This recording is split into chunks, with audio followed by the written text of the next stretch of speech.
ধান গাছের চারাগুলো মরে যাওয়ার পথে। সমস্ত চাষ করা জমি শুকিয়ে গেছে, সেইখানে ঘাস বের হয়ে ছাগলে খাচ্ছে। আজকে আমি আপনাদের দেখাবো এই জমিগুলোতে কিভাবে আমরা সেচ দিলাম।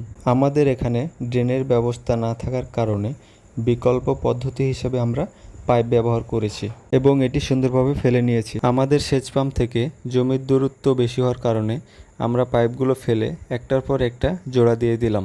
জোড়া দেওয়া অংশের ভিতরে আমরা অল্প কিছু কাদা দিয়ে দিলাম যাতে পানিগুলো বাইরে চলে না আসে। আমরা সেচ দেওয়ার প্রস্তুতি নিতে নিতেই আকাশে ঘন কালো মেঘ উঠেছে, মনে হচ্ছে বৃষ্টি এখনই নামবে। ফাইনালি আমরা সব কিছু কমপ্লিট করে ফেলেছি। এখন শুধু পানি আসার অপেক্ষা। পানি আসতে একটু সময় লাগবে, যদিও আমাদের জমি থেকে মোটর একটু দূরে, প্রায় 30-40 ফিট হবে। দেখেন কি পরিমাণ শুকিয়েছে জমি। এই যে পানি আসা শুরু হয়ে গেছে। এখন পানি যদি আমাদের জমিতে ফুলফিলভাবে হওয়ার পরে আমরা আবার এইটিকে ভালোভাবে চাষ করে ধান লাগাবো।